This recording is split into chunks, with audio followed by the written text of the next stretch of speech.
Hello everyone, Radhe Radhe and welcome. So guys, हम पूजा रानी और मेरे मोटिवेशन प्लस व्लॉग में मैं आपका एक बार फिर से वेलकम करती हूँ। कैसे हैं आप सभी? आई होप आप सभी अच्छे होंगे।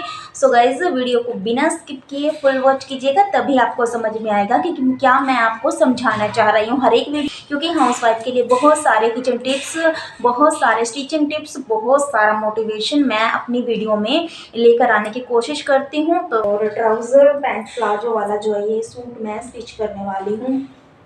तो सबसे पहले आपको, यदि गाइज आप लोग जैसे कि स्टिचिंग का काम शुरू करते हैं फिनिशिंग के साथ, जो है नहीं स्टिचिंग कर पाती हैं और उसमें आगे नहीं बढ़ पाती है, तो उसके लिए सबसे पहले आपको क्या चाहिए, चलिए स्टार्ट करते हैं आज का वीडियो। कुछ ऐसे टेलर्स होते हैं जो आपको कुछ सीक्रेट टिप्स बताना स्किप कर देते हैं। जो अच्छे होते हैं वो अच्छे से आपको जो है स्टिचिंग करना, कटिंग करना, हर चीज़ सिखा देते हैं। बट कुछ आपके किसी भी प्रॉब्लम की वजह से रह जाते हैं या पूरा क्लियरली नहीं कर पाते, तो वही टिप्स मैं आपके साथ शेयर करने वाली हूँ। सो गाइज, मैंने जब स्टिचिंग का काम स्टार्ट किया था तो मेरे टाइम में काफ़ी साल पहले, कम से कम मैंने 16 साल पहले स्टिचिंग का काम सीखा था। और तो ये इंच टेप है, तो इसी के साथ मैं अपना सारा मेजरमेंट लेती थी और क्लियरिटी नहीं आती थी मुझसे। तो ऐसा सबके साथ नहीं होता है कि वो क्लियरिटी ना लेके आ पाए, फिनिशिंग के साथ स्टिचिंग ना कर पाए, बट मेरे साथ होता था। इसलिए वही जो एक्सपीरियंस मैं आपके साथ शेयर कर रही हूँ। तो आपको ज़्यादा कुछ नहीं चाहिए, आप इसके साथ मेजरमेंट तो लेंगे ही, बट जैसे कि आप कटिंग करते हो ना, फिर इसके साथ ये जो लेग शेपर है, एक ये वाला शेपर है स्केल, एक ये ज़्यादा महंगे भी नहीं आते, 20-20 रुपए के, 10-10 रुपए के जो है मिल जाते हैं। मैं भी इन्हें, जब मैंने अपना स्टिचिंग का काम स्टार्ट किया तो मैं ये शेप पर ही लेके आई, क्योंकि इनसे ना गाइस क्या होता है, बिल्कुल फिनिशिंग के साथ ही कटिंग होती है और फिर जब आपकी कटिंग अच्छी हो जाती है तो फिर स्टिचिंग में बिल्कुल फिनिशिंग के साथ आती है। तो मेरा हाथ ज़्यादा क्लियर नहीं था कटिंग करने में, तो मैंने इनकी हेल्प ली, तब से मेरी जो है फिनिशिंग के साथ स्टिचिंग का काम मैं जो है कर पाती हूँ। तो यूज़ तो मैं इंची टेप का भी करती हूँ, पहले इससे ही मेजरमेंट लेती हूँ, लेकिन इसमें जैसे कि ये बिल्कुल ऐसे स्ट्रेट नहीं होता है, ये मुड़ता ही है, इसको फोल्ड करके ही रखा जाता है, तो इतना सीधा ये जो है नहीं रह पाता है। तो इन चीज़ों की हेल्प आप लीजिए तो फिर आप स्टिचिंग जो है अच्छे से कर पाएंगी। मैं इन्हीं से करती हूँ और तो सभी हाउसवाइफ को इतना तो हम घर बैठे कर ही सकते हैं, क्योंकि स्टिचिंग आराम से हम घर पे बैठ के कर सकते हैं। अच्छी खासी अर्निंग हमारी हो जाती है जब हमारे कस्टमर जुड़ जाते हैं। और घर पे बैठ के हम पे ऑर्डर आता है, घर से कपड़ा खुद कस्टमर लेके जाते हैं, खुद दे के जाते हैं, तो इसमें हमारी झंझटबाजी भी जो है नहीं रहती है। आराम से हम घर बैठे अर्निंग कर सकते हैं। इसलिए सभी हाउस जो भी टैलेंट आता है, आपको सैलून का काम आता है, आप जो भी आप कर सकती हैं, आपके अंदर जो भी सिलाई कढ़ाई बुनाई का जो भी हुनर है, कृपया करके उसे बाहर निकालिए और बोलना बंद कीजिए। अपने पैरों पर खड़े होइए, उस चीज़ का एक अलग ही मज़ा है। और एक सेल्फ रिस्पेक्ट सबसे पहले तो खुद में ही एक हमें अच्छा महसूस होता है कि हम खुद अर्निंग कर रहे हैं।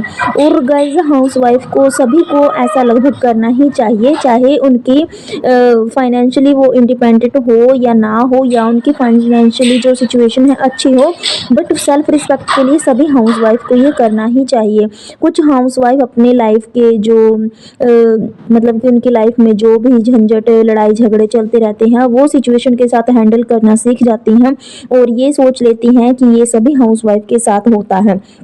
बट गाइज, यहाँ पर मैं आपसे कहूँगी कि मुझे तो ये बिल्कुल मंजूर नहीं है कि सारी उम्र हम ऐसे ही अपने घर वालों की बातें सुनते रहें। और फिर हम सुने ही क्यों, जब हम कुछ कर सकते हैं, हमारे अंदर टैलेंट है, तो उसे बाहर निकाल कर अर्निंग भी करें और सेल्फ रिस्पेक्ट भी अपनी बढ़ाएं। अगर उठती हैं तो आप खुद से सवाल कीजिए कि कल आपने क्या किया था। क्योंकि जब तक हम खुद से सवाल करना नहीं सीखेंगे, अपनी लाइफ में जो है कभी भी हम आगे नहीं बढ़ पाएंगे। आपको खुद से सवाल करना है सबसे पहले कि आपने कल जो सोचा था, क्या आपने उसको समय पर पूरा किया है। लेकिन घर के काम तो आपने, खाना पीना साफ सफाई के काम सभी समय पर किए हैं, लेकिन आपने अपने लिए जो सोचा था वो बिल्कुल भी नहीं किया है और ना ही समय पर किया है, या फिर जितना सोचा है उससे आधा किया है।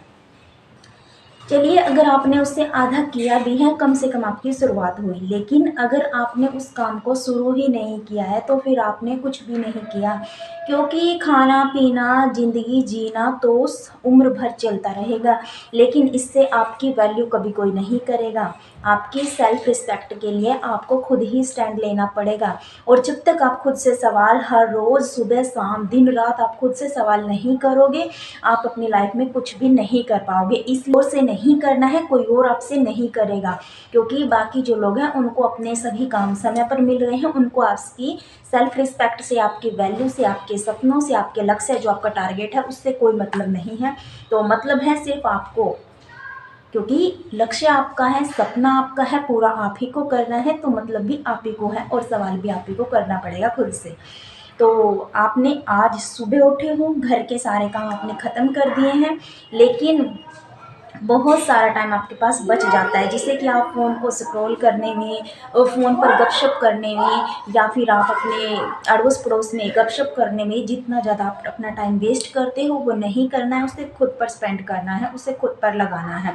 तो आपने आज जो सुबह उठ के सोचा है कि मुझे ये काम करना है, तो वो काम आपको करना है, क्योंकि गपशप से आपको कुछ भी नहीं मिलने वाला है।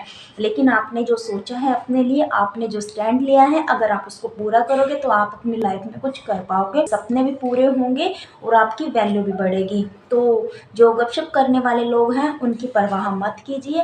बहुत हाउसवाइफ के साथ ये होता है कि जब आप अपने काम में बहुत सारी हाउसवाइफ के साथ ये होने लगता है कि जब अपना काम स्टार्टिंग होता है तो यहाँ तक कि आपको ये सुनने को मिलता है कि आप 24 घंटे फ़ोन में घुसे रहते हो, क्या आपके यूट्यूब चैनल से पैसे आ गए हैं, कितना तुम कमा रहे हो, क्या इससे कुछ तुम्हें मिल रहा है, थोड़ी देर बैठ के बातें करो। बट इन लोगों के बीच इन्वॉल्व ही नहीं होना है, इन लोगों के बीच बातों में आपको घुसना ही नहीं है। इन सबको इग्नोर करके अपनी लाइफ में आगे बढ़िए। आपका कोई लक्ष्य होता है, जब भी आपका कोई टारगेट आपका रहता है, आपका जो भी सपना रहता है जो आपको पूरा करना है, तो वो आपका गोल जो है बिल्कुल ही क्लियर होना चाहिए, उसको क्लियर रखना है। और मैं तो आपको यहाँ तक सजेस्ट करूँगी कि आपके फैमिली वालों को पता होना चाहिए कि आप कर क्या रहे हो और आप आगे क्या करने वाले हो, क्योंकि आप अगर गलत दिशा में जा रहे हो तो अगर फैमिली वालों को नहीं पता है तो फिर आपको रोकेगा कौन, आपको समझाएगा कौन। इसलिए अपनी फैमिली के बिना आप अपने जो है गोल को मत रखिए, उनको बता करके रखिए, उनसे एडवाइस दीजिए। अगर वो आपकी बात को नहीं समझ रहे हैं उनको समझाइए, वो अपने काम पर अच्छे से मेहनत करो और अपनी लाइफ में आगे बढ़ो, फिर बाकी लोगों की परवाह करने की आपको ज़रूरत ही नहीं है, क्योंकि जब आपका लक्ष्य साफ रहता है फिर भगवान आपका खुद ब खुद साथ देते हैं। यदि आपको आज का मोटिवेशन व्लॉग अच्छा लगा हो तो इसी के साथ वीडियो को लाइक कीजिएगा, शेयर कीजिएगा। जो भी चैनल में फर्स्ट टाइम आए हैं प्लीज़ सब्सक्राइब कीजिएगा और एक प्यारा सा कमेंट जरूर कीजिएगा। इसी के साथ मिलते हैं नेक्स्ट वीडियो में। Bye bye and Radhe Radhe.